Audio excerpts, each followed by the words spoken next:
Good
morning. We're going to begin in about 1 minute.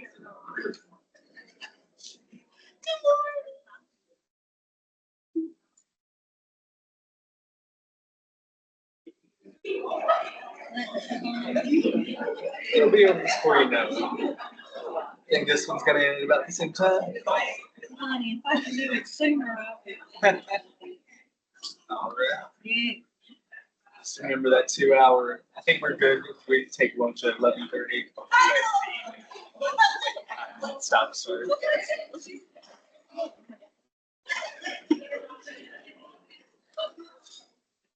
Welcome back.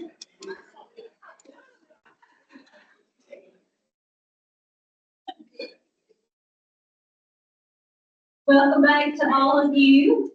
I hope that you had a wonderful evening. If you were staying in Columbia, I hope you came around and saw all the sights. There's so much to do here. So if you are from the upstate or the lower state and have the opportunity to go downtown Columbia, so many cool restaurants and fun things to do. So if you're hanging around after the workshop today, maybe go downtown and enjoy yourself before you go home. But thank you for coming back for day 2. I hope that you will find today to be very informative to you. Today will be a mixed bag of information. So yesterday I did most of the talking, but today we'll see a variation of folks coming to bring information to you. So some of the, what we call the COM teams, the Consolidated Oversight and Monitoring Team, they'll come up first, talk about comparability. Comparability, what is that? Maintenance of effort, some physical things that you need to keep in mind. And then one of our other teams will be in shortly. They're going to talk about McKinney-Vento and homelessness and how that relates to the Title I set aside that we discussed yesterday. They're coming in the door now. So you will see a mixed bag of folks today. I still have a couple of team members who are still under the weather. I told them to remain at home because we're not going to spread the germs. So I will pick up their pieces today. Anyway, glad to have you back. So at your table, I'd like for you to talk about how you're feeling coming into day 2. So take a minute and talk about how do I feel? What do I feel like? The little pup dog? Do I feel like the third one there? Do I have that eye-opening experience? I'm going to give you a couple minutes to talk about how you're feeling starting today.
So, how am I feeling today? You can hear me clap one. Your teachers in the room, thank you. Somebody asked me which one of those do I feel like today? And I said, because of the shoes I wore yesterday, I kind of feel like number two. Kind of dragging just a little bit. If you said you feel like this one, and this is your first time in this role, that is to be expected. Okay, it probably felt like a very large, eye-opening experience yesterday. I'm going back to what I was doing. Right? I don't want you to feel like that. I did say that yesterday. Try not to feel that way. It will get better over time. The second one, you said you felt that way, is still okay. It's still okay. We're here to support you. You'll have a program manager that you can call. They'll walk you through the process, and I'm here to support you as well. The third one looks very exciting. So maybe that's how you're feeling, like maybe you're a person that really likes a challenge. You're like, yes, I'm going to excel right here. And I love those kind of folks too. So maybe we had some of those in the room as well. And then the third one, I got this. The fourth one, I've got this. I've got this. So no matter how you're feeling, know that it is okay. We'll go back to this at the end of the day and see if we're all feeling like number 3 or number 4 at that point. But as we can help and support you, you just let us know, because the end result, before we go into next year, which would be year 2 for you, I want you to not feel quite like this, maybe to start feeling like the other side of there. If it is year 1 for you, I would encourage you to come to this training about 3 times in a row, okay? Just to hear it again, because some things you will only do 1 time a year, and you will need a refresher. There are some things that I only do 1 time a year, and I have to reference back to notes. And so I would encourage you to stay in the role, which I hope that you do. After all the training, come again next year, and then 1 more time. And then after that, you can kind of decide, if you feel like you should or not. But anyway, hope you have a great day today. Learn a lot, take some notes as you hear from different team members. So I'm going to turn it over to Greg King as he talks about comparability and maintenance of effort. Greg is, I like to call him the head monitor. He's been doing it a long time. We used to do it together. So you're in good hands this morning.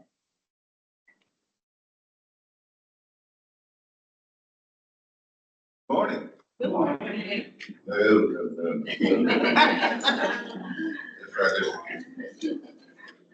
Who here is a Clemson fan? Oh, damn.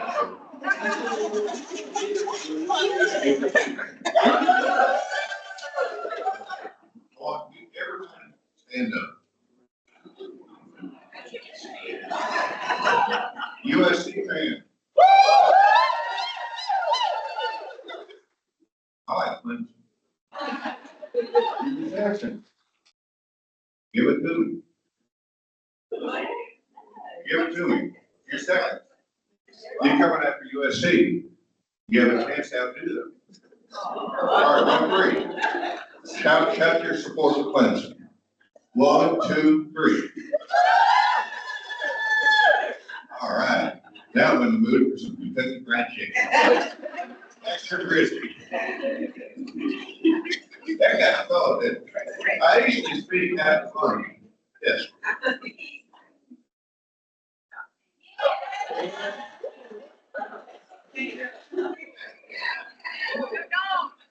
Hold on, can we help you close this partition, please?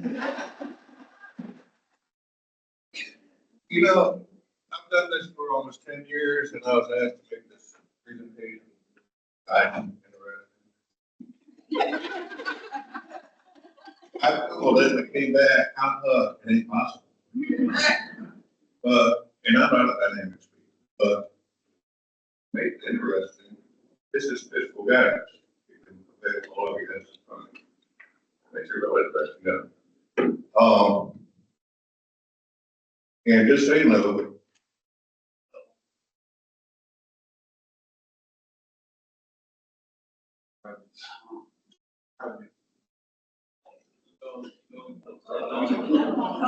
thank you. As I said, get a little nervous in front of people. I do know what I'm talking about some of the time. And I'm also a free splitter, so I'm not that extraordinary at split. But I want to talk to you today about maintenance effort and comparability. These are two physical tests. As Jennifer just said, you do these once a year. If you're just starting out, you started July 1st, maintenance effort's already done.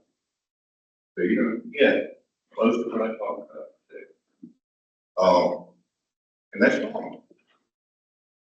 It is, Jennifer mentioned the word creep a lot. Use very creep. And you only do it once a year. It's hard to get through.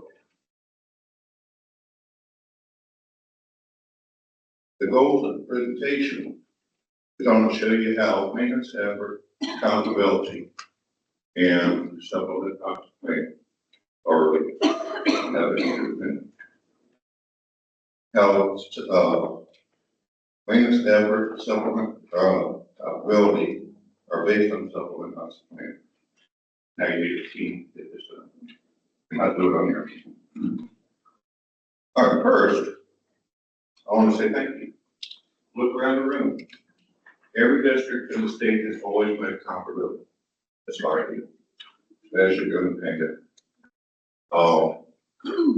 In two districts over 10 years that did not meet the maintenance effort, we all get the waivers due to extraneous circumstances. You all do a great job. Give yourself a second. That is not easy to accomplish. Maintenance effort comparability, we'll go into details in a couple of minutes. Or part of the compliance side of the audit. During our monitoring presentation, we say that the monitoring visits are not captured. But we are. We want to catch being compliant. Compliance is the bare minimum. We expect compliance with the monitoring report.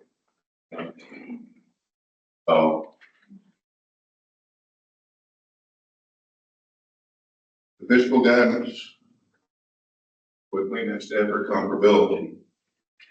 There's a document, non-regulatory fiscal guidance. Write it down if you don't have it. It's online. Email me, I'll shoot you going. About 20 pages, you need to read it. Half is maintenance effort, half is comparability. That will get you going on the right foot. Print it, make notes. I review it every year. I look at the date and review it every year. With that guidance, write this word down too. Consistent. And any variation of the word consistent. That guidance and that word, use that word a lot. They want to see maintenance effort, comparability consistent year to year. That also makes your job easier. Jennifer mentioned this yesterday. It's the easiest way to get used to your job if it's a new team. And get the monitoring protocol. On the first column, on every page, I say for reference, for the ETG reference. Pretty well. That's the easiest way to get used to what you do. Again, when we come out, we expect to be compliant before we get to your district. We spend about a month on each district, looking over things. And some things look at the office, we still expect you to be compliant. The other half of the audit is a quality. As far as your compliant, so where do you go with that in your situation? Do this. That's where we're like, the bulk of the time when you can see. The three-legged stool, supplement must claim comparability, maintenance efforts are very consistent.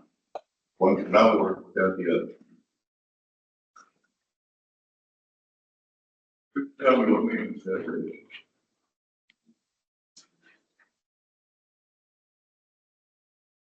I don't fly. Y'all think about the rivalry game, aren't you? Maintenance efforts is a federal requirement that requires grant recipients and or sub-recipients and attain a certain level of state, local, fiscal effort to be eligible for full participation in federal grant funding. So what happens if you do not calculate maintenance effort when that happens? You cannot receive your funding. You can't even submit it in the gym. The one test. That's one of those pyramids to do. You got to do it.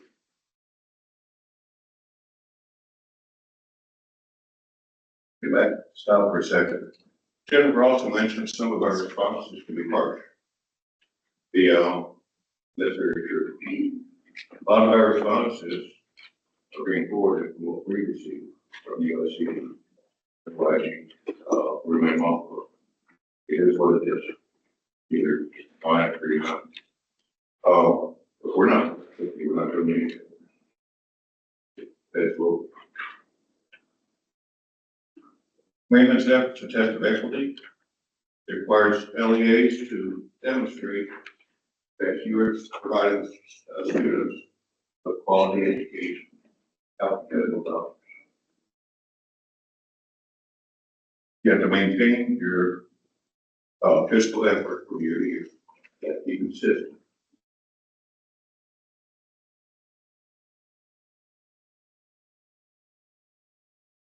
Purpose of maintenance effort is supplemental. State and local dollars. It cannot supplant or replace your state and local dollars. It was a certain time.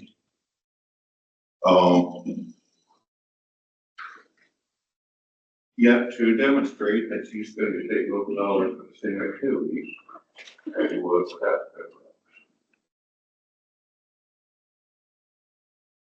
So what does it mean to meet maintenance effort? Maintenance effort has to be consistent from year to year. Because give you about the effort for this year has to be within 90% of the effort from previous year. And I say previous year, I always have to write this down. We go by the audited financial reports, the single source audit. So for 2024 school year, that's not that. So when you submitted your plan at the gym, you go back here, 2023. Your second preceding year is 2022. You cannot accept anything other than pages of the financial statement. Except for capital outlay. That can be all over the place. But in this example, maintenance effort for 2019 is $7,305.50 per student. For 2020 is $7,246.03. You have a shortfall of $59.47 per student. Did you meet your maintenance effort? Yes, because you were within 90%. The following year, that 90% number, 7305.50. Or I'm sorry, 65, 74.95 is your work. just make it easier for you to reach next year. That's part of the consideration. If your maintenance effort was 10,000, and you only have to meet 7305, you gotta make that 10,000 next year. You guys are hard to get. There's no backing at all.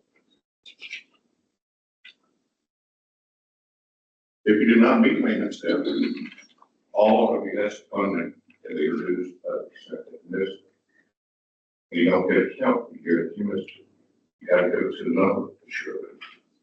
You gotta dig yourself out of a hole with a substantial increase of that. You don't want to do that. We have waiver requests for these apply for. There's two waivers. One under ESSA that gives you a 1 in 5 year free test. So the questions asked, you can use it. We don't want to use it. As we're singing, you never know when you can use it. There's a second waiver, the original waiver, the other apply.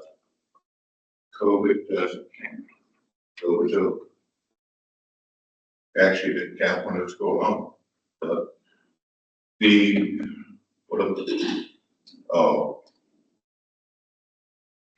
The reasons they will accept the waiver, exceptional or uncontrollable circumstances, like a natural disaster, precipitous or unforeseen decline in the financial resources of the state, and a change in the organizational structure of the LEA. Things you really don't want to see. Has to be unique to your district. There's a district last year had a change in superintendent, finance director, HR person, several others. That's a substantial change. They met their maintenance effort that may have qualified for the original get. Our response from the feds during the pandemic. I don't think there's a district in the state that I've worked with maintenance effort ability. Under every method we used came out the best. I applied for a waiver from the feds due to the struggles districts are having. Due to the former superintendent's fear, due to the class action request for every state in need. The response came back very similar, just harsh. If the district does not make maintenance effort accountability, it demonstrates lack of planning from the district department. And deficient internal controls. Just look right back in your lap. That's their response for the pandemic. It's got tighter since future maintenance effort. Hope you're on the slide. But all right, changes. Get the 1 in 5 year test. Don't ever want to use it. Want to keep that ace up the street.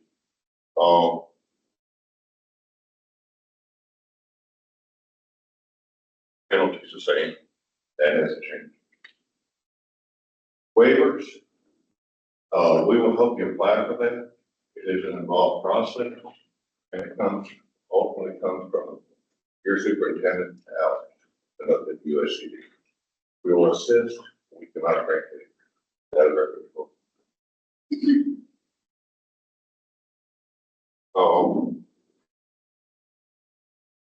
Penalties the same. Think about it. That's a fund. Not just power. That's funding. Be reduced. Percentage increments. Oh, it's nice. Tells you to make percentage district. Don't have faith. Plan ahead. Which department is maintenance effort from? Finance. You've got to play nice with finance. The best districts in the state of last year right now, season public for review. And we're at 7. If you wait until March, May to review it, something's wrong, still just play nice with the finance director. They won't let you in the book. They help you understand. Sit down with them, I'm with them, start with them. You can explain this. We have a question with maintenance effort. We don't talk. Young, we don't qualify. This is part of our, that's responsibility.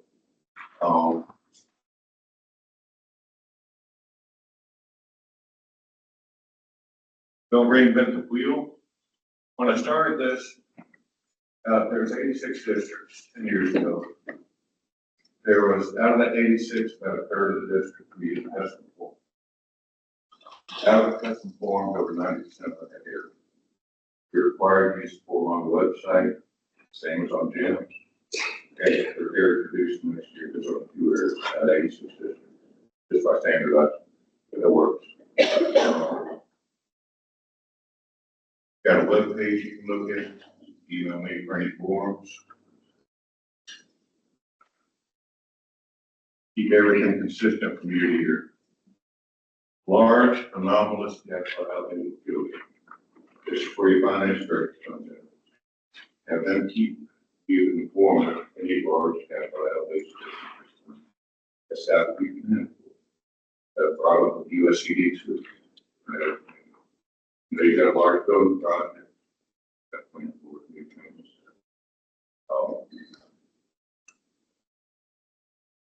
Review once a year. Finance directors typically are very recommended. They like to plan, they like to schedule. They probably already have it on the calendar. Don't assume. Just give them friendly reminders. Hey, how we doing with you? Big questions. Oh, fine.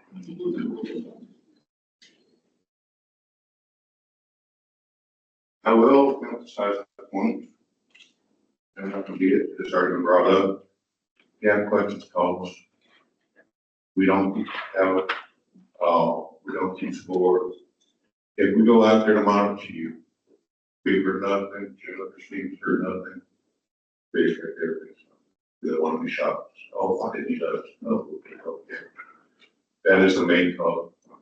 And the finding we have to correct. Most of them can be corrected. New people, first year, second year. Don't assume your predecessor did everything correct. Action, research editor. If you see something you're not sure of, we're all human.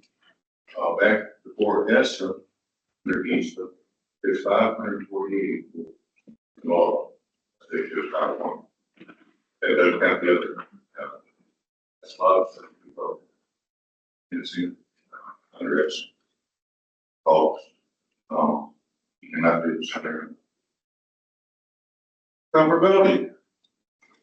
Maintenance effort looked at state and local funding for fiscal effort per pupil. Comparability looks at your FTEs, for real teaching. Still fiscal, $6 a day for FTEs. And this is a pass fail. We asked for comparability to be sent to me and voted in June, by November. 135.80 account.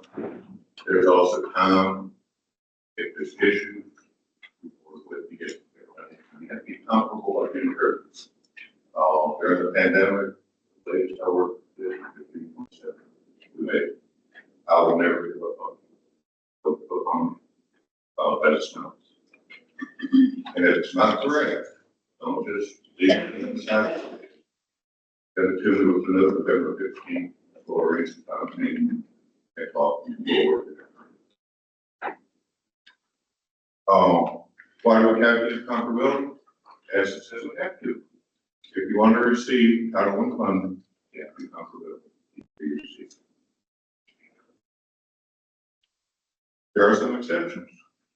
If you have one school per grade span, comparability compares Title I school to non-Title I school. If one school per grade span, there's nothing to compare to your example. If you have one large school and one small school, K-8 and 9-12, there's nothing to compare. Less than 1,000 students in the district, here's it. Again, due by November 15th. The goal is to have it comparable by January. COVID killed it for large districts. It was really hard to be comparable. Right now, the biggest challenge are school and district consolidation. They have to release the numbers into a bill. But again, yeah, you see, year consolidated school. Man. Penalties for not being comparable, I've said, and there are no ways. It's never happened in this state. We have to apply to the feds. The USDA, they will tell us what the penalty was, or standard more. Don't be the first. All right, I'm not going to read all this, but it's a timeline you can use. These slides are available. Basically, it's a yearly planning timeline, especially if you're new. The nice thing with this, but keep your head in the game for next year. So you only do this once a year. Don't think you're fresh.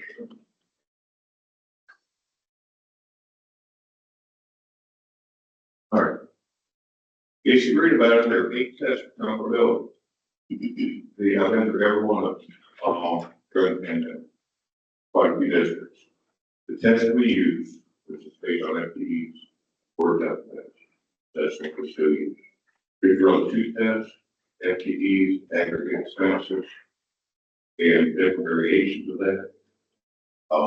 The FTE test group, we use that for the state. The student teacher rate is what we use for that. Use a district-wide salary schedule. District policy to ensure equivalence of staff. District policy to ensure equivalence in materials and supply. This touched on yesterday, looking at controls, policies, procedures, and make sure they're up to date. See anything over 2 years old, not worth to me. Anything prior to ESSA is not, unless it's state, you go like state policy, and that is not updated. This tells you eligible employees. That is a lot of this in the non-regulatory guidance. Don't get caught up with the different states. There's a lot of stuff out there. Most of it's good. Those are the best you can get registered. Basically, it's a structural staff, legal federal documents. You back that. And you look, here's schools, staff, the state federal documents. Title I school, same picture of the top. That comes down to supplemental. You must plant teachers in there. Use federal dollars to supplement. If you're not comfortable what do? You don't go straight to the alcohol cabinet. You may not need it. That's my job. I go to Jennifer's alcohol cabinet. She's not looking close. Let me know. You can adjust the funding source. You get general funds, one fund, etc. Use another method, which I promise you will not work. Or you can basically move. If you want to contact me, create a spreadsheet that allows you to scenario, numbers, it'll show you exactly both ways. It'll show you exactly what that needs to be.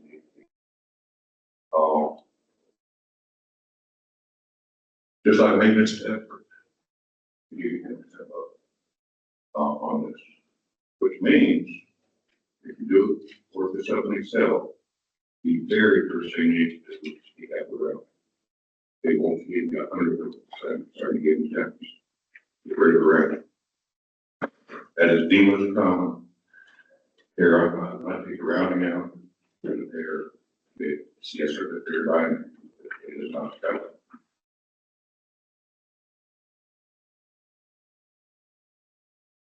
Now, which departments does this affect? Mainly effort affects finance.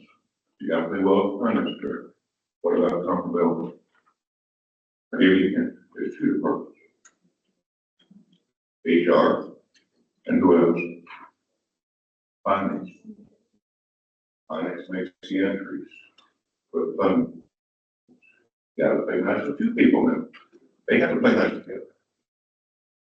Back before this academy, we used to have a training called Rules Breaks. Once we saw how the woman's expanding finance and HR, we invited finance directors, people directors, the Rules Breaks to this, economic stuff. There are several districts came in. One person came and sat over here, finance person sat over here. They couldn't stand beside of each other. They go separately from all across the state. And their programs in the state. Systemic problematic issues. When you take time to build relationships and strive for excellence, or at least in the foundation.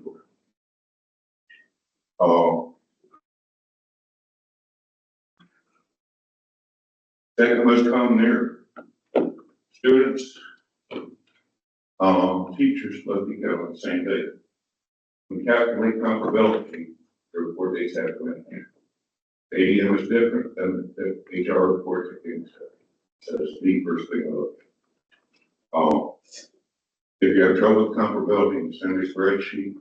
Second thing I look at is there's a D2 most common. ADMs, HR reports, we source them.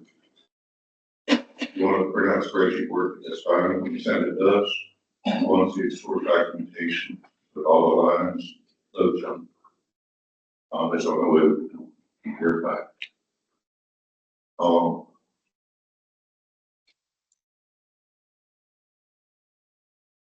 Your district's membership account, you can't allow staff. That is I'm not going to say the answers. That is in the non-rate before you got these print off the reader. Study. Don't count 3 or 4 year olds. Why is that? Don't count pre-K. Title I came around before pre-K is. No, another day before pre-K. Source data. When you're working with the HR person, if they done it before the middle, they haven't finance or probably have the reports already saved. We don't need social security numbers to sell. The furniture for that. So what happens if you have a K-8 school and a K-5 and a 6-8 school? Can they be compared? Look for apples to apples.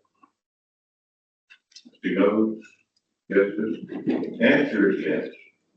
On paper, on that spreadsheet, you can combine a K-5 with, say that wrong. I'm sorry, a K-2 and a 3-5, or a K-5, and they be compared. You combine the K-2 and the 3-5, make a K-5. If you can create like or identical grade spans, they can be compared. That can be a little tricky to work with.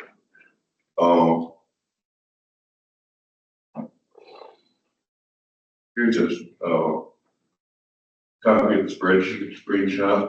It tells you to come on out, play the numbers up here, move people on paper, see what you mean. Just easy way, something you can stick on. Exemptions or exceptions.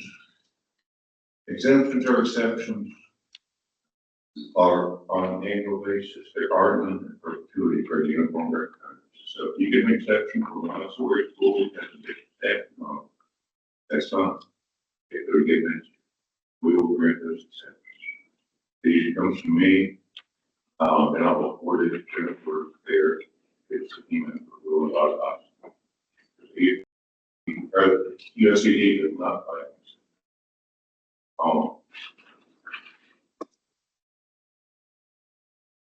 If it's one school for grade span, or one grade span for the district, there's nothing there. Wild swings in enrollment is another thing that we are wrapping around. 50/200 volts. staff the schools based on grade span, and then by enrollment. So you're looking at 8,000 enrollment. And you have one that's 100, you have one that's 150, and another one's 500. Is there a way to make 150 and 500? You don't know. It's a different scale. If the school has more than 100 enrollment, for the school below, you don't have to. The school has half the enrollment, and that's already, but I will look at that. To that is a given reception in the program.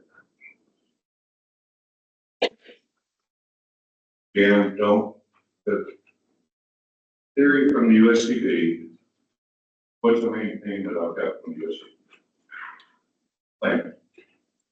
They want you to plan to become. That's why exceptions are on the ground. They don't want to give you a second year, they want you to try to become.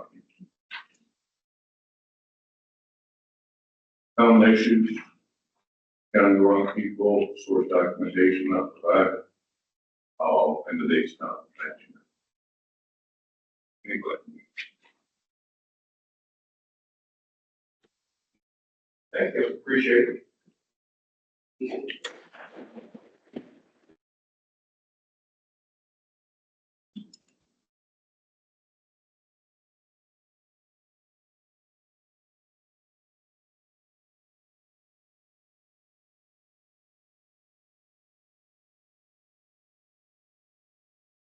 Thank you, Greg.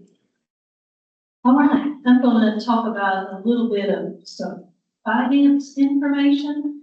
Even if you are new to your role and you're not in the finance office, some of this is going to directly pertain to you. So feel free to take some notes as we kind of talk a little bit about finance and a little bit about program.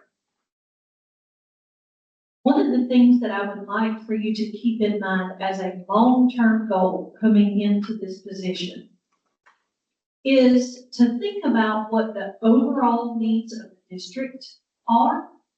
So not just putting on a Title I hat or a Title II hat or a Title IV hat, but to think about it all the way across, like pulling together a needs assessment and saying, okay, our district is in need of X, Y, Z. How can the federal funding come in to help support the needs of the district? So rather than thinking about it like, okay, Title I, what can I put in this plan to meet the Title I allowability? Or what can I put in the Title II plan that meets Title II allowability?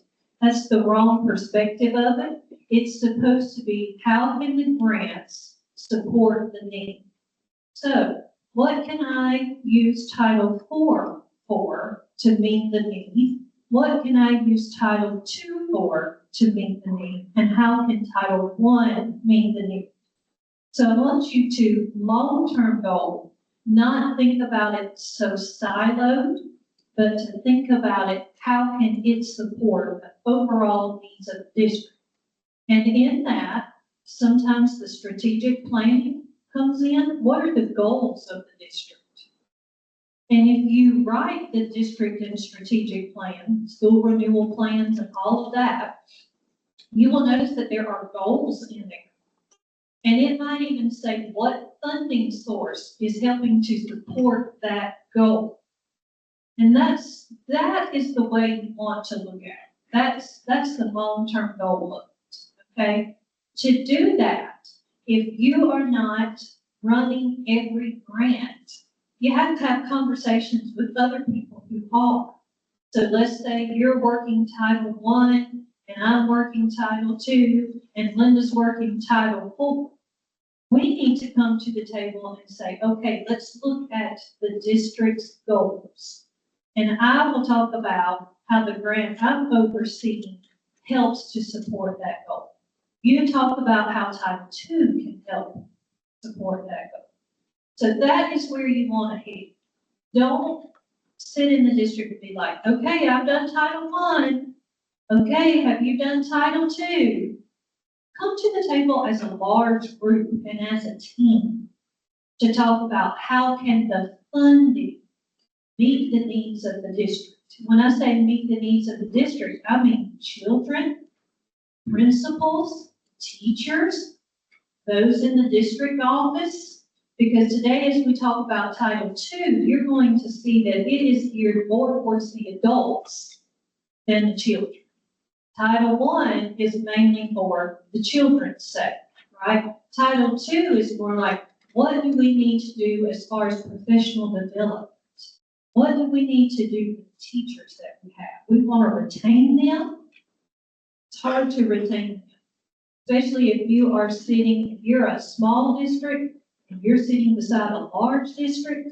Well, what keeps them from going to the large district instead of the small district, right?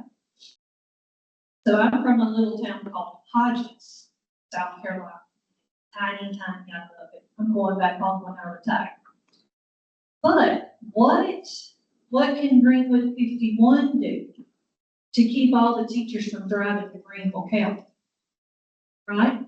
So they could look at their Title II plan and look at retention, or either what kind of incentives can we do to inspire a teacher to come to us. Title II can support that kind of thing. Okay, so you have to think about what you're working with and what the money can do. I hate to say it like that, but that's what it's for. It's to support the need. So long-term goal, as you're coming into this, I encourage you to pull to the table all your friends that are running all the different components in the district office and have conversation. And what does that mean? We have to get away from, various agitations that happen sometimes. You have to put your differences to the side, you have to just put on the professional hat and say, hey, let's work together, okay? The finance department, sometimes there's just this break in communication. You have to kind of get over all that and everybody come to the table. We're going to have a conversation. So I encourage you to be that person in the district to initiate maybe some change if it needs to happen so that you work as a team for the overall good of the district. So that's mainly what that slide is saying. Aligning the funding sources to meet the need by having common targeted goals. And you have to have that with finance. Like in a little bit, we're going to talk about planning criteria. We're going to say, okay, I'm going to make sure this is done so you can make sure this is done. All of that works together. When you come to the table outside of strategic plans, one thing you might want to think about is logic models. When we get to the Title IV training, Teresa is going to show you some logic models. That might be something you want to try in a grant other than Title IV. Title IV requires it, but you might want to utilize it in other grants. Okay, so take off the siloed hats and try to think about it overarching, okay, and how it can support. Okay. And yesterday I mentioned that we have an allowable use of funds document, so that when you do think about what can Title I pay for, what can Title II pay for, so forth and so on, there's a document to help you and to guide you. It's kind of like a yes and no call. So when you sit at the table, you can say, I can help in that area. I can't help in that area, but maybe you can. Which one best supports? What's the best use of funding based upon what we're looking at? Okay, so that is a document that you can pull. Program funding. You're new to the role and the district said, okay, you're going to do 1 and 4. And you're saying to yourself, what's 4?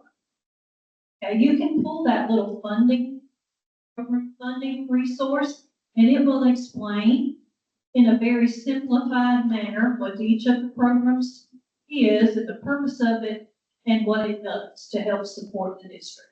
Okay. You can also look on our website. It's divided off by grant and pull resources that way as well. Fund your plan rather than plan your funds. And this is what I was talking about earlier. Don't think about it as a checkoff. I got the Title I plan done, okay? I got to figure out what we can do to get to spend this money. That's the wrong way to look at it. It's the easiest way to look at it, but it's not the right way to look at it. You want to think about, how do I fund our plan? Okay, what is the plan and how can the money help us? Okay, you might need math supports. You might need reading interventionists. How are you going to help with community engagement? Okay, all of those pieces of the puzzle come together when you think about funding your plan.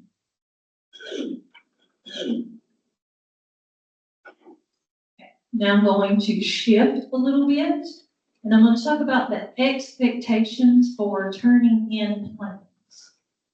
Okay, so we set deadlines for when is each grant due.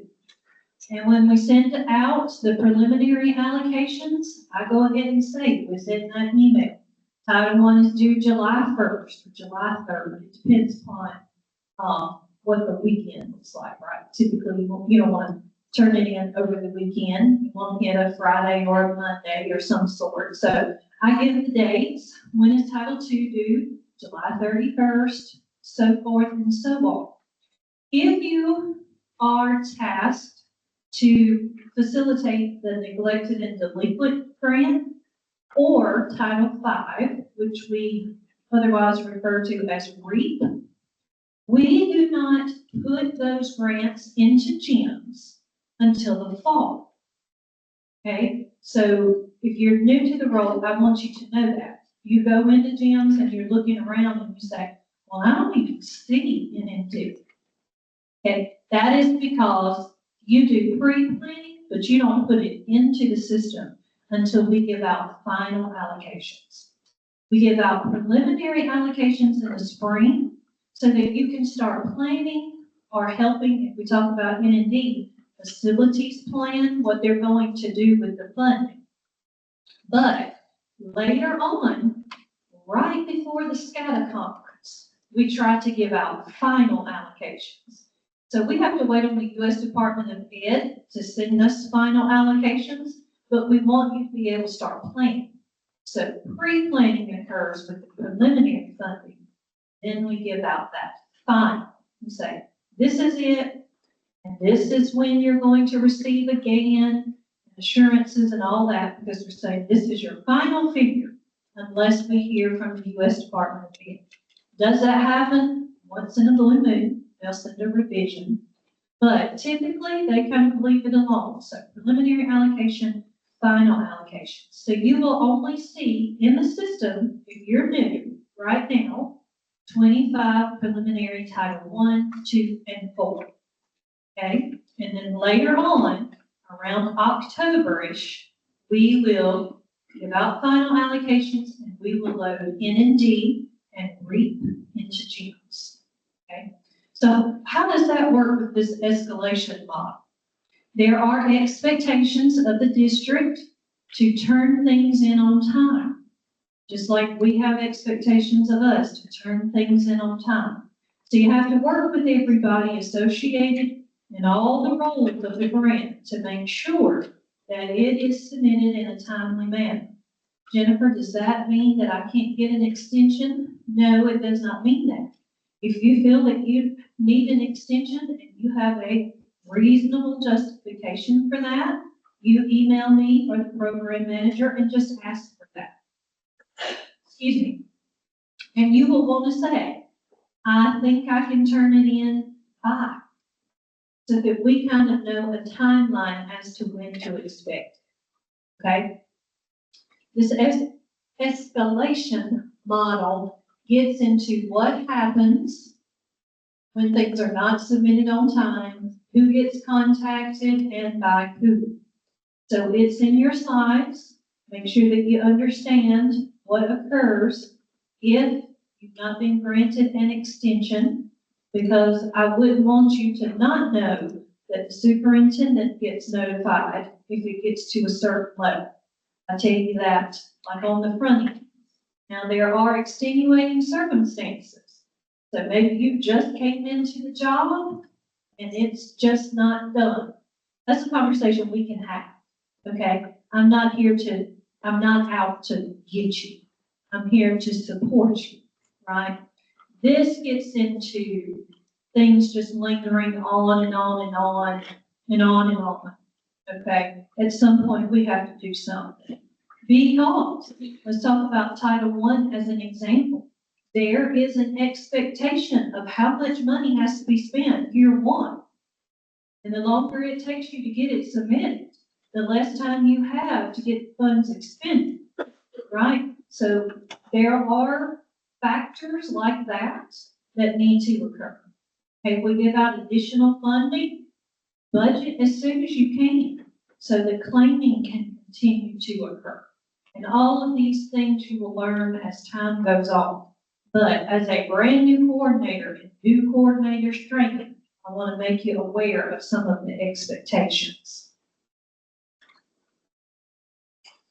Okay, now let's talk about claiming expectations, because yesterday I really got into Title I and the expectation for it. So for the grant that is going into the second year right now, the 24 Title I grant, districts should be working and talking to finance about where are we in meeting that, expend 85% of it by the first year of the grant. Well, Jennifer, exactly what date do you look? Okay, I will pull it after the claims have been submitted, November the 15th. So that means everything that's happening by September the 30th, I give it time. And after November 15th, I really look to see what was claimed. So you need to keep in mind September 30th. Okay.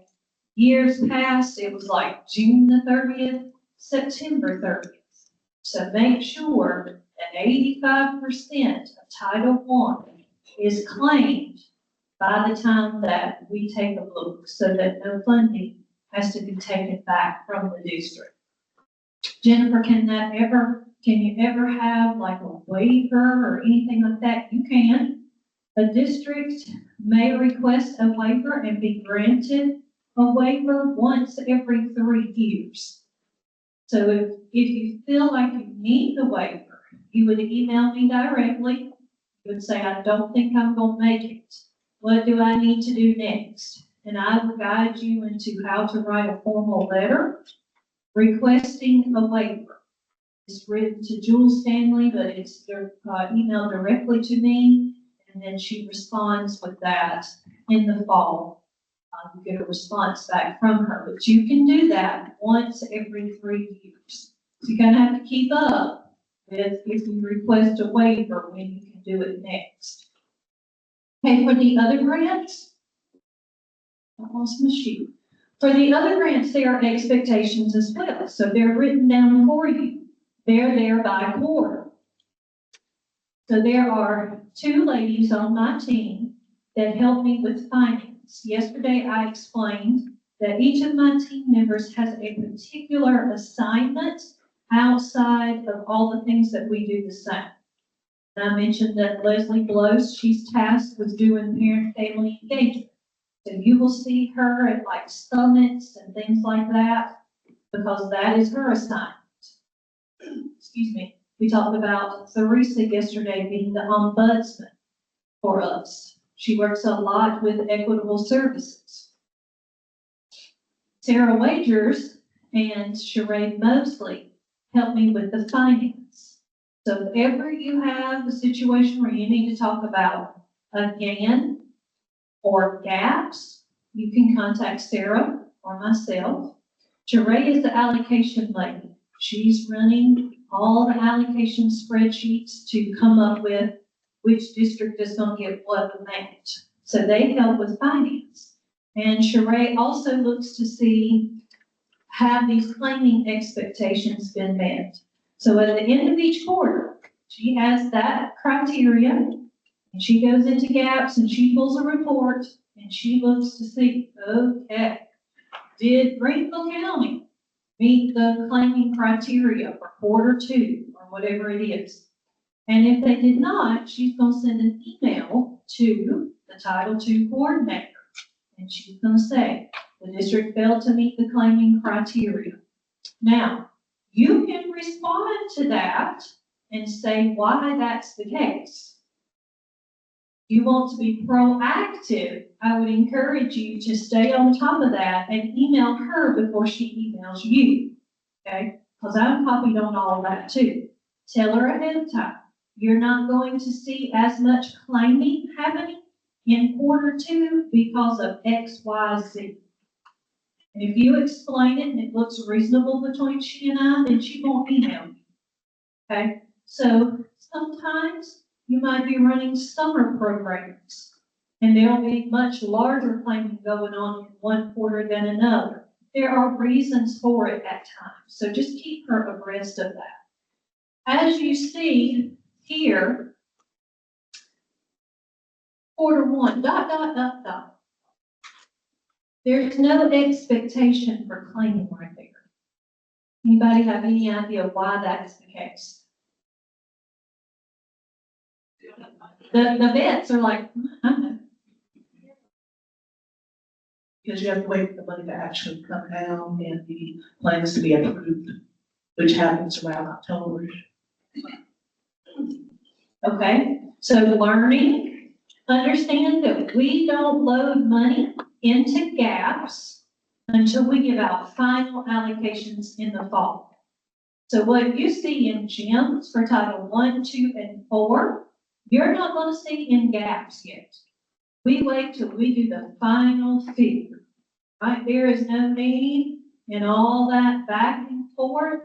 We just wait until it's solid, and then we load it into gaps.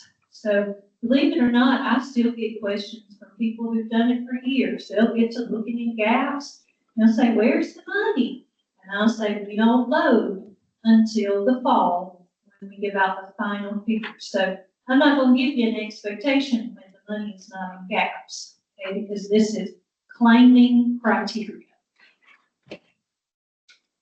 And I told you yesterday that these are 2-year grants.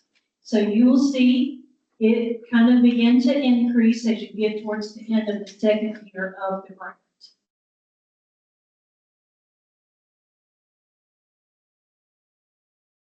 So if you're new in the role, I would print those 2 slides and I would walk over to finance. And I would say, can we have a conversation about this? And as I am learning my role, what have you done in the past to ensure that this is met? And how can we work together to ensure that this is met? Okay.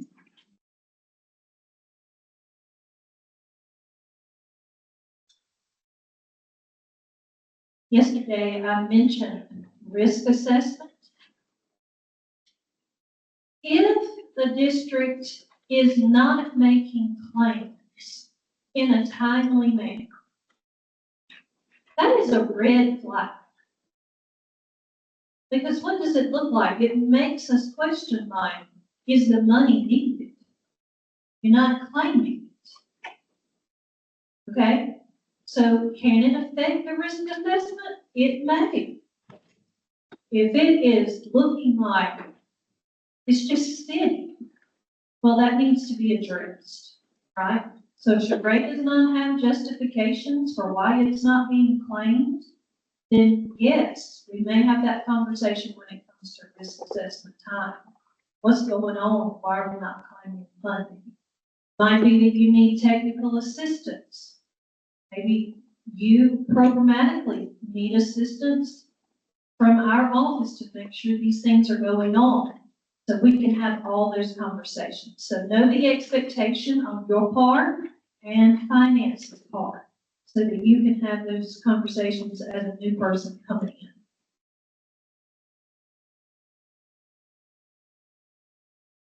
in. Okay, we talked about receiving a GAN.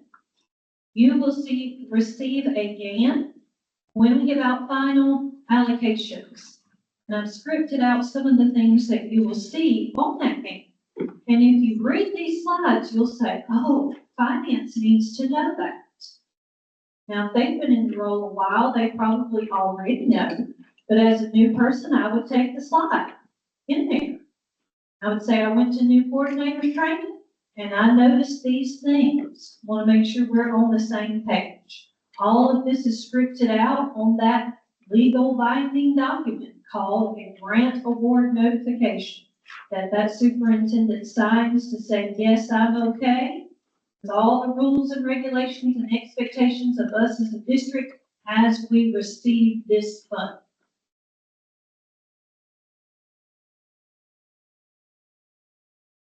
This is a particular area that finance should be keeping up with. Okay, it's called a UEI. That sounds weird. Sounds like UTI, doesn't it? They both back up. Because you sure don't want this to expire. And the district has to have this number and it has to be updated and it cannot expire. Sarah Wagers is tracking this for me in our office. She goes into SAM.gov, she looks to see, Dorchester Ford got their stuff ready. They've not expired, have they? Because I cannot give you final allocations if this is expired. Okay, I'm gonna say that again. I cannot give you federal money or districts if that has expired. The district has to keep up with it. Okay, that should be happening in the finance department. Now, as Sarah Wagers is tasked with that, if she gets on there and she's like, oh, Lawrence 56, they're getting close to the expiration date. She will reach out to the contact listed in GEMS. So what did I say? If there's no contact information listed in GEMS,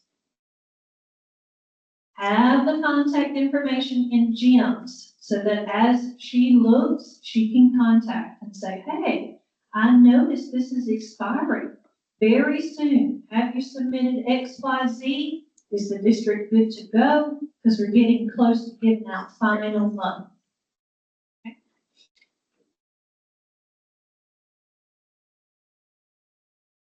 Indirect cost. Okay. This is a finance conversation that I'm going to have with you, but finance will understand it even more. Basically, what you need to know is you can take indirect cost as Jim says the maximum amount is. Okay? So if we were to talk about 25 Title 1, 2, or 4 right now because it's sitting in Jim's, the indirect cost rate is going to be the same thing as it is in the 24 grant right now. Okay? Because all of that is still under negotiation and has not been solidified coming from our Office of Auditing Services. That is not handled by Jules Stanley's office. That is handled by Hershula Davis's office, the Office of Auditing Services.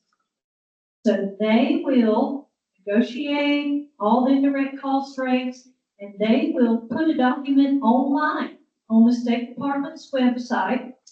Around September 30th, October 1st, they will load it. And it will be what the new indirect cost rates are for every district in the state. So once I get that document, then I am able to go into GEMS and make that change. So when we give out final allocations, we do the change all at one time. We go into the 25 grant, which is your current, go into the 24 grant and change it as well. Jennifer, does that cause issues? Yes, ma'am. Yes, sir, it does. Does not cause issues if you are granted more than the previous, but it can cause issues if it is less.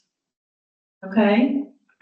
So GEMS will give a warning indicating that. Most of the time I ask it to release the error message, but it will give you a warning. Like if you have over budgeted at that point. If the max amount increases when we change it, you can budget the new max amount. If the district opts to, they don't have to, but if they want to, they can. Most of the time, indirect cost is pretty much claimed for the first year. If it's all claimed, then it's all claimed. Okay? I'm not going to ask you to do any kind of reimbursement for it because the rate changed, but it does kind of cause a little bit of havoc. So know that going in, because it's a 2-year grant. They're all 2-year grants, but an indirect cost rate is only good for 1 year. And we have to swap it out. Okay.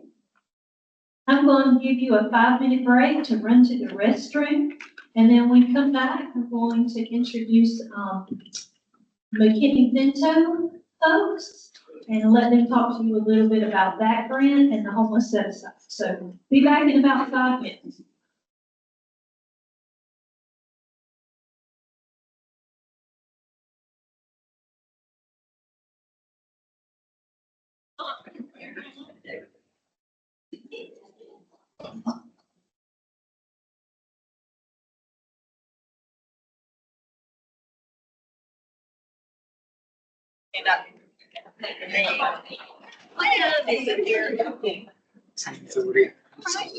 To the 5 minutes.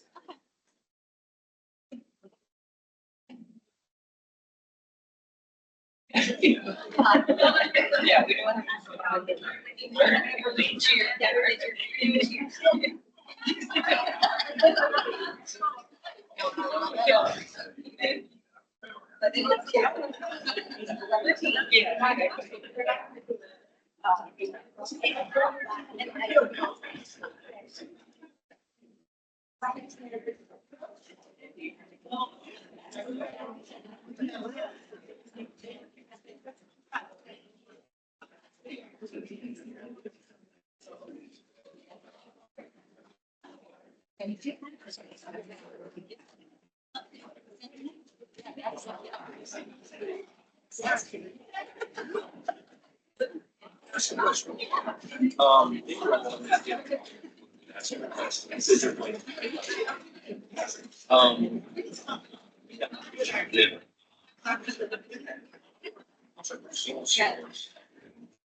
Yes.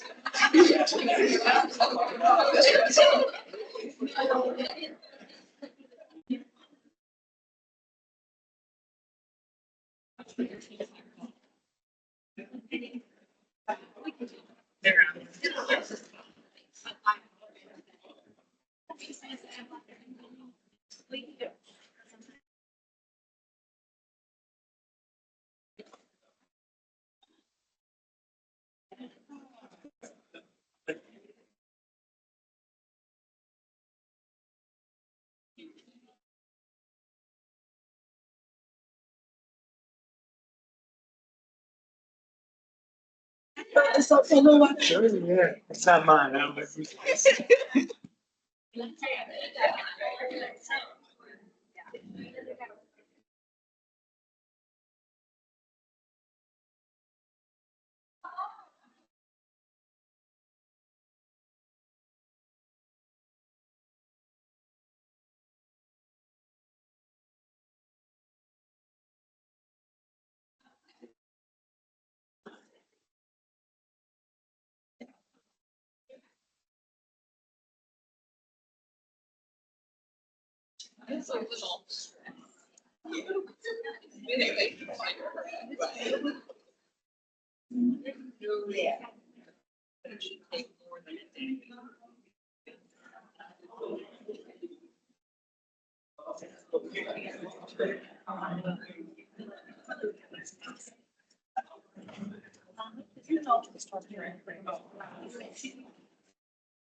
We're gonna go ahead and resume because I know we're getting closer to lunchtime.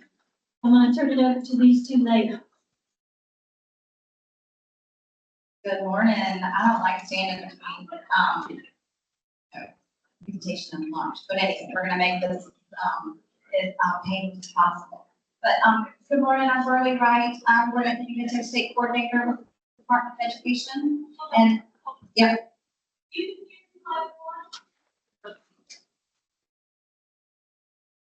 thanks.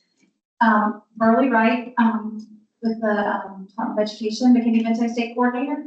Happy to be here, and I'm, also in the Office of Federal and State Accountability, and we are on the Diversity, Inclusion and Access team. Right, my name is Kim Humphrey. I'm on the same team as Burley. I'm a McKinney-Vento Program Manager, and I'm also the foster care point of contact. All right, so we have, we love acronyms. So if you haven't heard this one before, so we're TIPA. So we have this law, to do like a cheer to go on, right?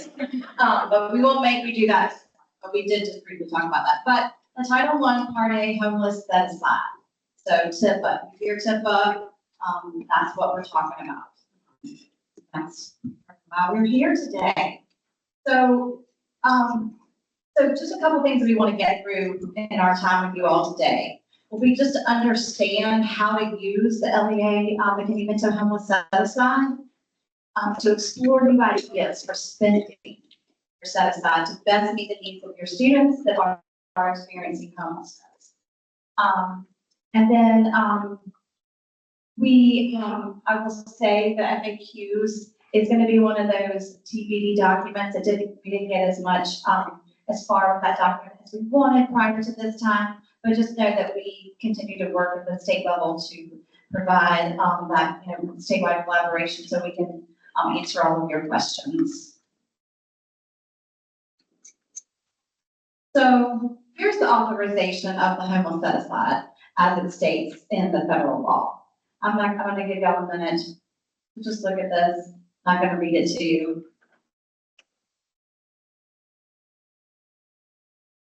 But I will highlight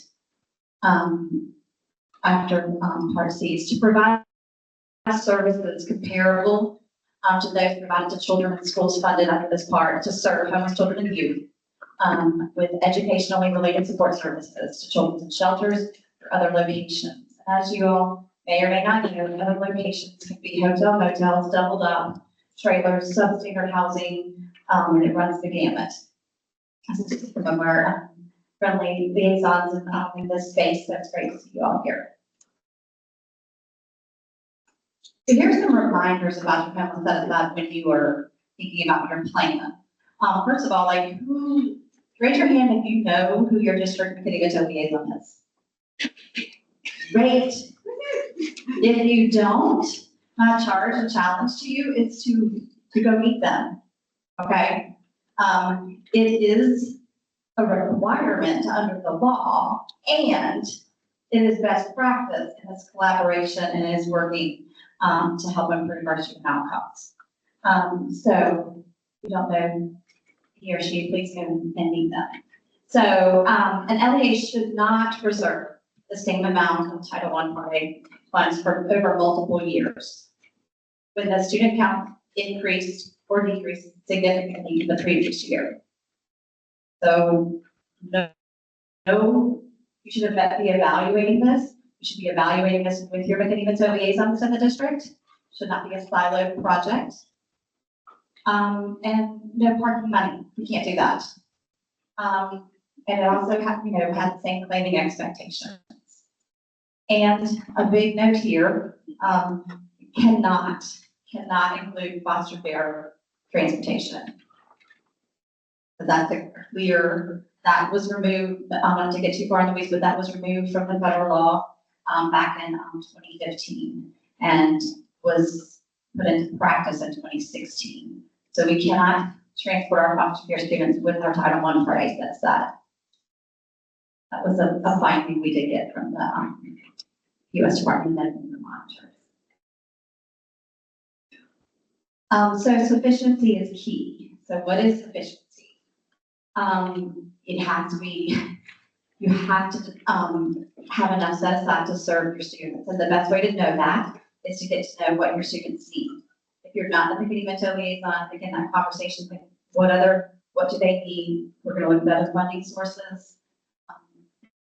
What other streams of money are there? I would encourage you all to look. We have a McKinney-Vento needs assessment that our liaisons have completed. It's a working document. It's fluid. A needs assessment that needs to change. So expect that conversation to change. Look at enrollment data, program effectiveness, and again, I'll say while it's mandated for this in the law for the collaboration, it really is. Let's go beyond compliance. Mandated, but let's go beyond compliance. And your plan must include a justification and gems. We'll put this for the set aside narrative. So why you need this much, why you need this, a lower amount this year. We need some, some information because that's what we're looking at together with our Title I friends. So like I said, sufficiency. The U.S. Department of Ed is really stressing to FBA about the sufficiency piece for this set aside. And here is an example of what it could look like. Not every district is going to be this amount, or even use this formula. This is not a required formula, it's just a suggestion. If you look at per pupil for the amount of McKinney-Vento students your district identified, it could range from $100 to $500 per pupil. So, for example, if you had a McKinney-Vento count of 30 students, you would have a range of between $3,000 and $15,000 per year set aside. If you chose to use this method. There's a reason to choose this method, and there's a reason not to. But again, it goes back to what's your district's need. So when we look at the data for our McKinney-Vento students, and we have a little bit of new data. So in 21-22 school year, we were at a 1.5% identification rate across the state with just 11,543 students. And I say just, that's a lot of students. But the problem, what we saw was, we knew that we were not trending nationally, it's about a 2.5% rate. And so we knew we were missing about 8,000 students at the time. And while I do have the data for the 22-23 school year, we always operate a couple of years behind the data.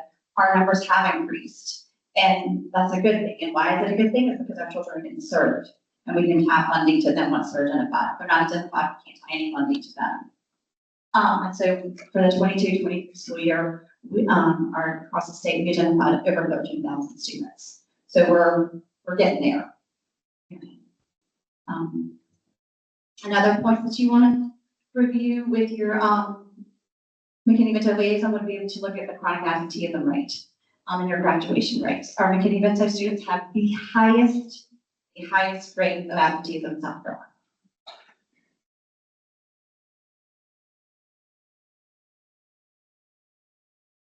So here's one tool that we use with our liaisons, and it could be helpful for you to see this as you're making your plan. It's like what funding do you have?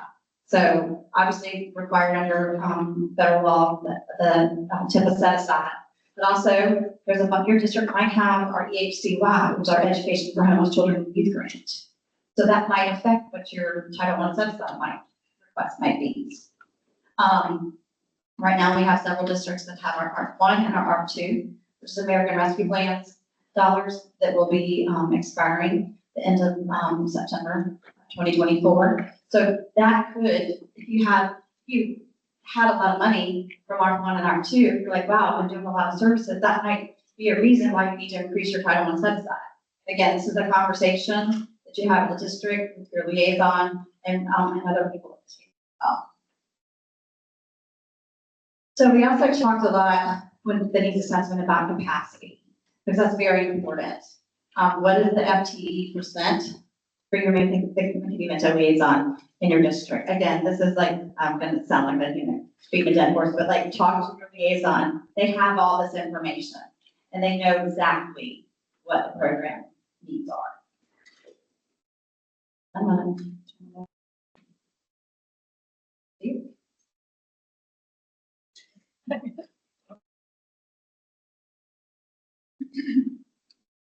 All right, if you were here last, new coordinator meeting, we actually had this exact slide included last year. And it kind of was our first introduction into the data, looking at all the districts across the state and how we were doing with our Title I set aside, or Title set aside. So this was the data slide that we looked at. As you can see, we had 25 districts that were spending somewhere between $1 to $25 per student for McKinney-Vento. And then obviously we kind of moved up to, there were 28 districts that were around that $100 per student allocation. Like we said, we're not necessarily saying that's how you have to do it, but we're kind of looking at what districts are putting aside, what their needs are, and if they're meeting those needs. We also had a couple of districts that hadn't identified any students, so they weren't even included in this data because it kind of made it difficult with a negative amount. But you are required to put money set aside in this, even if you don't have students, because we assume at some point you will have at least one student.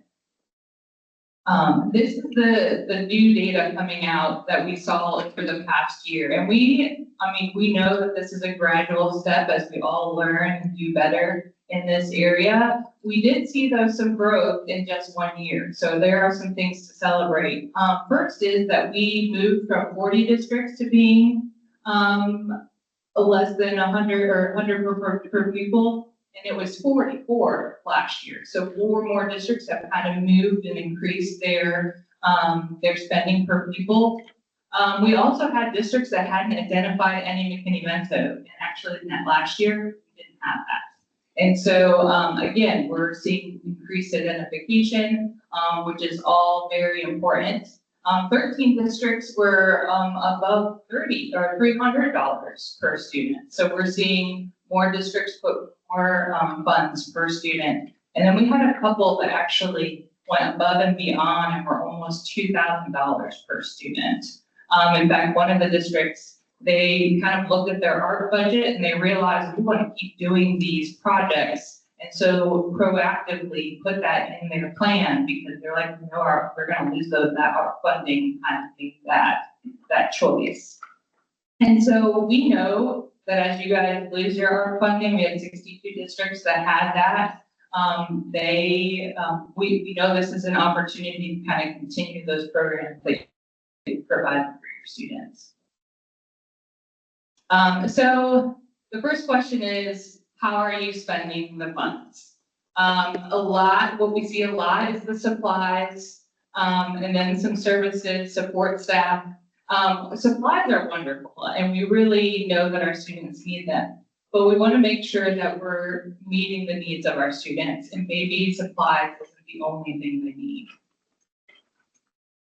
So we have little acronyms that we've started to use. A little tricky. I'm just going to say it's allowable, sufficient, and sustainable. You can see the word that it spells. But that's kind of a way that we've just been, really, in this case, you want to be this. Usually we say don't be one, but in this case, we want you to be one. We want you to kind of look, first and foremost, is it allowable? Because if it's not allowable, there's actually no reason to look and see if it's sustainable or sufficient because we don't want to do things that aren't allowed. Then the next word, sufficient, we want to make sure that our students are being provided for. So, especially if you're a school that has uniforms, one uniform for a student experiencing homelessness may not be sufficient. You gotta kind of think about that. And then sustainable, obviously, we've been talking about, making sure your programs can, grow over time, but are you able to provide this for students over time? So some of you, if you're thinking about your homeless set aside, maybe some of you are actually doing some of the things that we would ask you to do. You're just actually not putting it in the bucket of your homeless set aside. And so that could be one reason if you go back to your district, wow, we're not spending much money per student that we think we should be, but then you might actually be paying for it from other buckets. So there could be thick programs that you're paying for out of other things that McKinney Vento students that are taking part in. They're just not coming out of your homeless set aside. But that's really important to kind of know, because as you're looking and planning, you just want to make sure that those students are being, cared for. It just may not look like it in your homeless set aside. Obviously, there's positions that may be serving more than just McKinney Vento students, but making sure that that's kind of shown in your set aside, and obviously that transportation piece, which is so important for our students. So some of you may wonder, okay, that sounds great. What are some ways that we can serve our students? And Burley kind of walked through a little bit of the needs assessment. That needs assessment is really going to be helpful to kind of point to what points up here could be something that you end up doing. We already mentioned kind of like that salaries, the staff that's helping, transportation, not just to or from school. So if it's, someone has an extracurricular activity, that's included in that. We want our students to fully attend school, participating in school activities. Legal documents, in fact, we just talked to a district yesterday that was saying, hey, we need to get a birth certificate. Just a note on this, McKinney Vento liaison, because of the law, I'm not going to remember the specific bill that was passed, but the McKinney Vento liaison is a person that actually can request a birth certificate for a student. So that's a really important way to get our McKinney Vento students those documents that they just may not have. Obviously, tutoring, mental health services, medical services. We really recommend these transcript audits for high school students, because a lot of our McKinney Vento students, being kind of transient, really kind of need that extra set of eyes on their transcript to make sure they're getting all the things that they need. And then lastly, field trips. Obviously, educationally related, after school care, college application fees, all these different items. And Burley did mention before, we are coming together with a more comprehensive list for you all, so that will be coming soon. So I kind of noticed a theme as different speakers have been up here. We really want to emphasize this, working together on the same team. And so for when you're having these conversations about the set aside, we would love for the Title I coordinator to even to liaison if it's the same person. you got two already, and then bring in the finance team to really make sure that you're, comprehensively serving your students. Some conversation starters. So say this is the first, if you're a new coordinator, you're like, well, how do I even start this conversation? We would suggest the first thing that you would do is schedule a conversation. We say after winter break, and this is obviously for the next school year, to make sure that you guys are talking about what the needs you see of your students. You would bring the McKinney Vento liaison, hopefully bring their needs assessment. They would be able to show you the data that they've seen about their students. And then they actually, at the end of the needs assessment, they have kind of 3 goals that they are moving towards. And so that could be a good jumping off point. One thing that we've noticed is that chronic absenteeism, graduation rate, academic success, those are kind of the themes of our students, things that they need. And so those are kind of, some good ways to have that conversation. On the chronic absenteeism side of it, what really mentioned, we're the highest. McKinney-Vento, it's like 52% of our students are chronically absent. So that's just I don't know what it is at your district. It could be higher or lower, but that's just an automatic, like, okay, how can we use these funds to help support that? There might be others though you want to bring into the conversation just because our students are, holistic. They have a lot of different needs. And so maybe bringing in Title I, if you notice a lot of your McKinney-Vento students have that as a need, maybe even special education.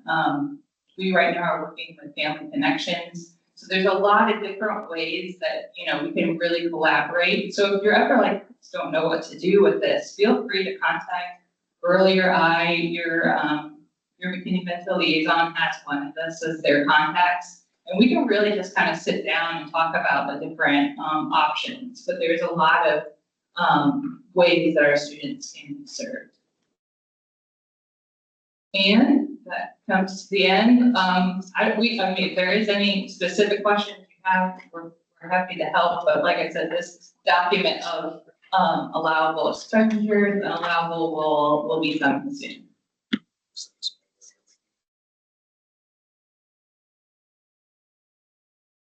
If you're talking about how much money per student, what dates are you using? Because ours is constantly changing. Is there a date that's the official date? How many kids you're counting? We usually, I think it's the 180-day count of the prior school year. Yeah. 180 days. Yeah, and so sometimes though you'll notice if you're already meeting that in the school year that you currently are, and that's why we aren't totally tied to making sure you have 100 per that student, because sometimes it does fluctuate over the year. So, but that's usually the number. When you saw me do the chart up there, that's the number we use.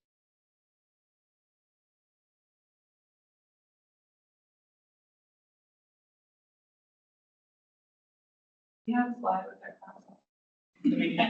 No, we don't, but, reach out. We're just an email, phone call away. Thank you.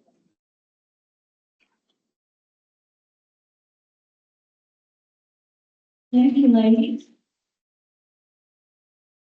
Looking at the time, I'm going to swap things up just a little bit. I want to go ahead and do the REAP piece of this and leave Title II and Title IV for the afternoon, because we have a little bit of time before 11:30 when we're going to take lunch break. So you want to flip over to the end. It's the last grant.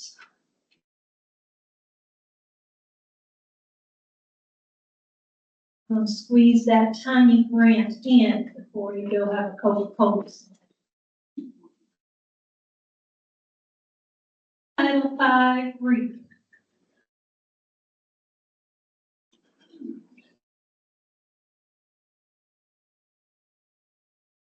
Raise your hand if you know that you'll be working with the REAP grant if your district is given that fund. Okay.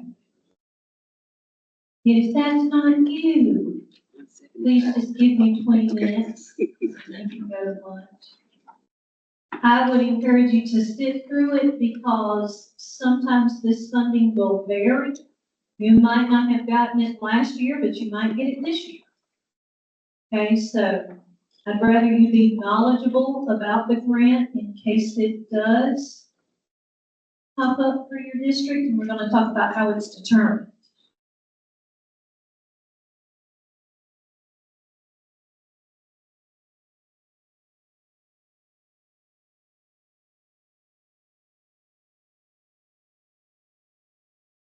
All right.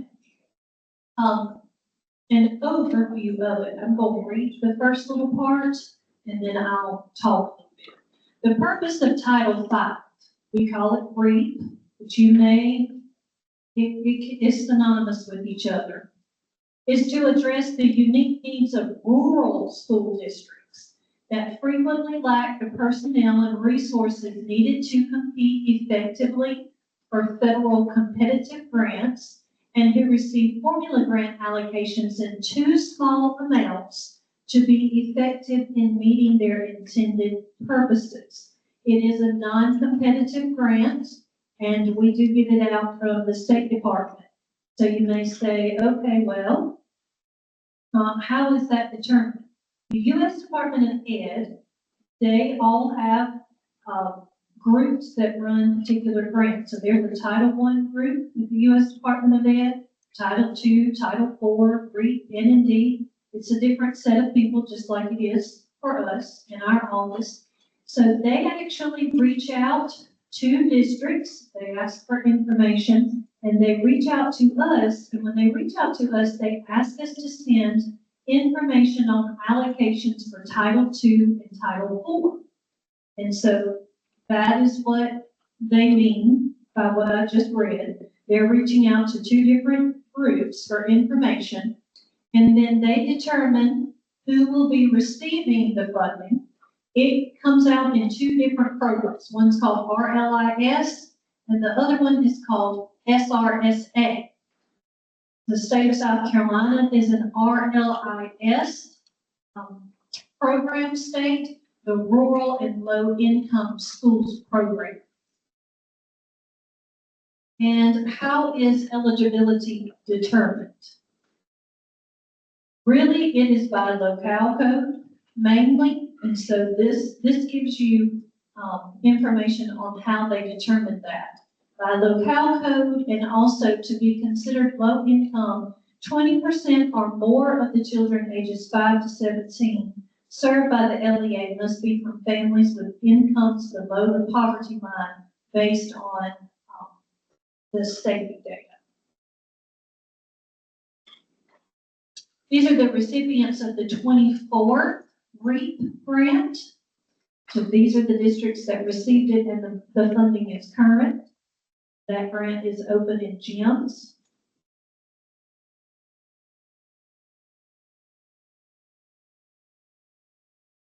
Okay, so what happens if my district is a recipient of that? Okay, you do have to conduct a needs assessment, just like the other grants. You're looking to see what is the need that the REAP grant can help with. This one, to be honest, kind of gets a bad reputation of being like a slush fund. But the reason that it gets that reputation is because things that are allowable in other grants typically are allowed in this grant. So I will explain what that means in just a moment. This grant falls under the old supplement, not supplant guidance. And so it is supposed to come on top of what the district already provides.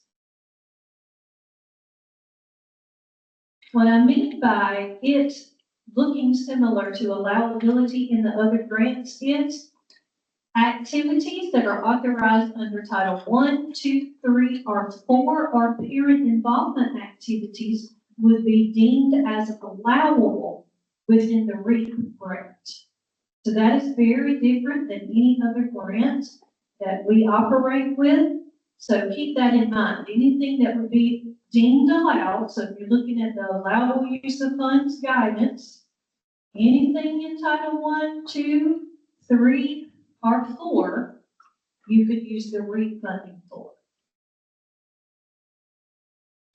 GEMS is actually set up where it will have a little box for the narrative, and it will ask you if the activity you are funding with REAP is Title I specific, Title II, Title III, Title IV, and you type the activity into the box as related to the grant allowability it's associated with. What are some examples of Title V activities based upon Title I allowability? You might have teacher incentives, PD, it might fund some substitute teachers, technology, instruction, and it gives you some examples to go by. So if you become a REAP recipient, pull these slides so that you can kind of reference back to what is allowable. Some examples of activities based upon Title II allowability. We'll get into Title II this afternoon, but some instructional staff could go there.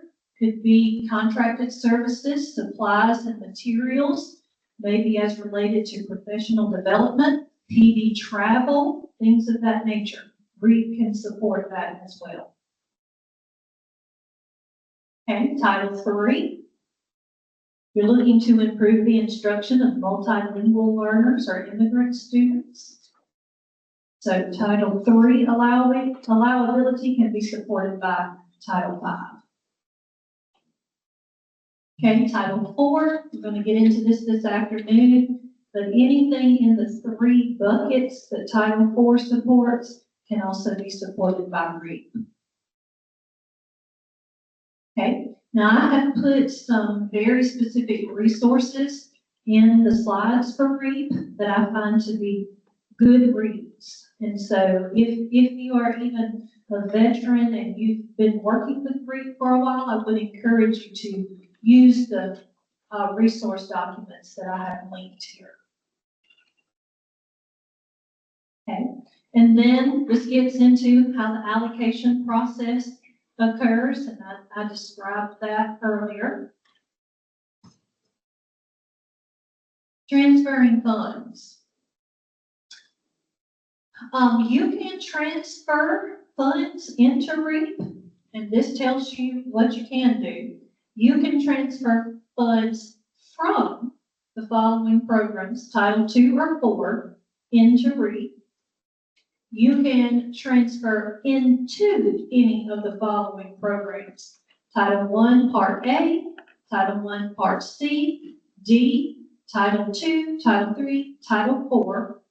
You could transfer into if you like. Now, I would give you a word of caution.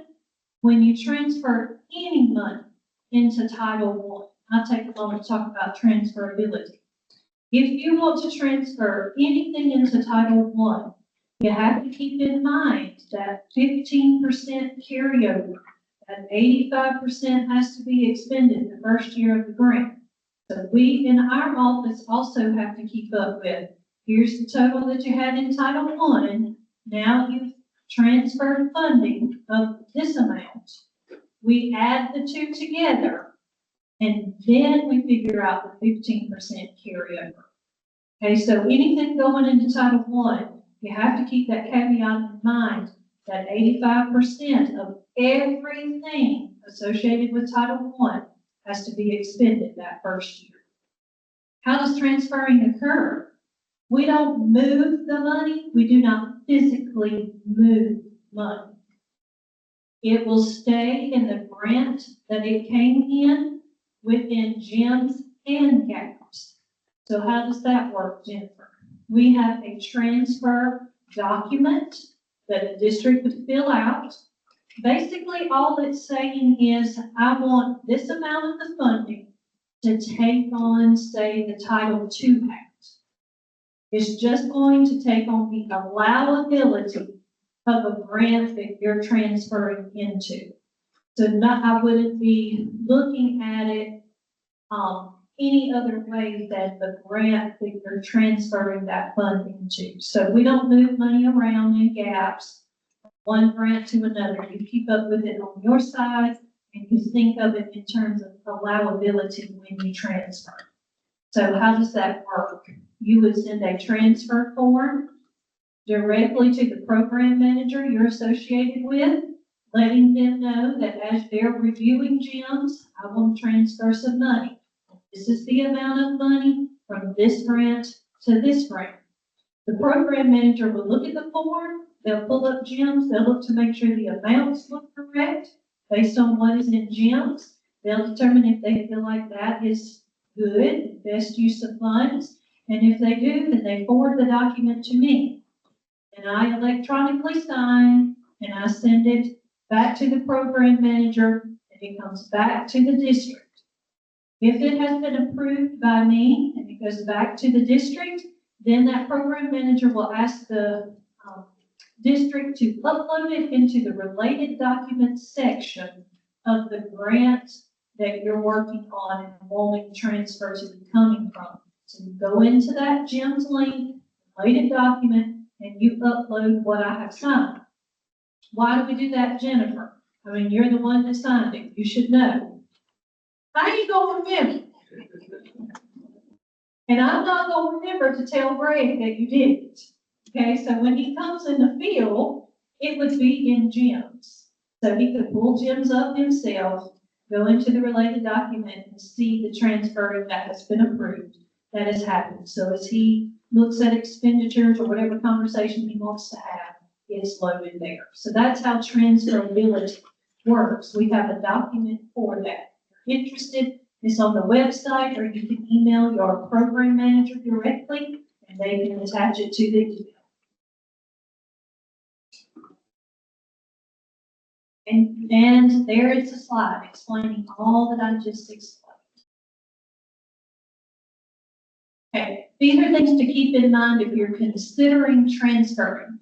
You have to engage in timely and meaningful consultation with appropriate private school officials.